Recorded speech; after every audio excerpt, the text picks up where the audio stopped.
തൃശൂർ സിപിഐയിൽ പൊട്ടിത്തെറി. Payment seat ആരോപണം ഉന്നയിച്ച് സിപിഐ ഉടഞ്ഞ Nattika MLA CC Mukundan UDF സ്വതന്ത്രനായേക്കും. KC വേണുഗോപാലും ചെന്നിത്തലയും മുകുന്ദനുമായി സംസാരിച്ചു. ഗീതാഗോപിക്ക് അവസരം കിട്ടിയത് പാർട്ടിക്ക് പണം പിരിച്ചു കൊടുത്തതുകൊണ്ടെന്ന് CC മുകുന്ദൻ ആരോപിച്ചു. മുകുന്ദനെ ഒപ്പം നിർത്താൻ CPI അനുനയ നീക്കങ്ങൾ തുടങ്ങി.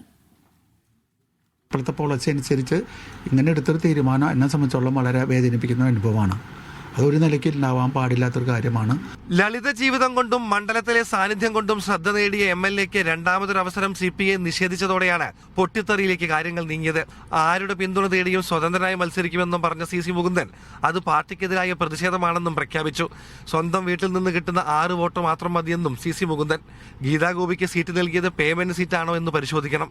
സാമ്പത്തികമായ എന്തെങ്കിലും ഘടകം ഇതിനുണ്ടെന്ന് ഞാൻ കരുതും. ഞാൻ ഇപ്പൊ പച്ചലോട് പറഞ്ഞ എങ്ങനെയാണ് അപ്പൊ ആ രീതിയിലുമായി ഞങ്ങളിതൊരു പേയ്മെന്റ് സീറ്റാണെന്നാണോ പറഞ്ഞു വരുന്നത്? അതാ ചിലവർ താല്പര്യം. ഞാൻ അത്ര പറയുന്നുള്ളൂ. ഇതിന്റെ വരെ കുഴപ്പമുണ്ടായിരുന്ന ആള് ഇപ്പൊ കുഴപ്പമില്ലാതെ അത് എടുത്തു എന്ന് പറയുമ്പോൾ വളരെയേറെ ശ്രദ്ധിക്കേണ്ടതും അത് പരിശോധിക്കപ്പെടേണ്ടതാണ്. അവസരം കാത്തിരുന്ന UDF നേതൃത്വം CC മുകുന്ദനെ സ്വതന്ത്ര സ്ഥാനാർത്ഥിയാക്കാനുള്ള ചരടുവലികൾ തുടങ്ങി. വെളിപ്പെടുത്തൽ എങ്ങനെയാണ് കാണുന്നത്? പ്രത്യേകിച്ച് ഇലക്ഷൻ സമയമാണ്, പേയ്മെന്റ് സീറ്റ് എന്നാണ്. ഗൗരവതരമാണ്. അത് ശരിയാണെങ്കിൽ ഗൗരവതരമാണ്. നോക്കട്ടെ, അതെന്താണെന്ന് പരിശോധിക്കട്ടെ. മുകുന്ദൻ മറുചേരിയിൽ പോകില്ലെന്നും പാർട്ടി ശത്രുവായി കാണില്ലെന്നും സംസ്ഥാന സെക്രട്ടറി ബിനോയ് വിശ്വം പ്രതികരിച്ചു. ഇത്രയും വർഷം മുകുന്ദൻ സ്നേഹിച്ച പാർട്ടിയെ എന്തിൻ്റെയെങ്കിലും പേരിൽ തള്ളിപ്പറയുമെന്നോ ശത്രുപാളയത്തിലെ ഒരു ആളായിട്ട് മുകുന്ദൻ മാറുമെന്നോ ചിന്തിക്കാൻ മാറ്റിക്കാറില്ല. അതൊക്കെ ചിലപ്പോൾ ആ നിമിഷത്തിൻ്റെ ഒരു വിക്ഷേപത്തിൽ പറയുന്നതായിരിക്കും.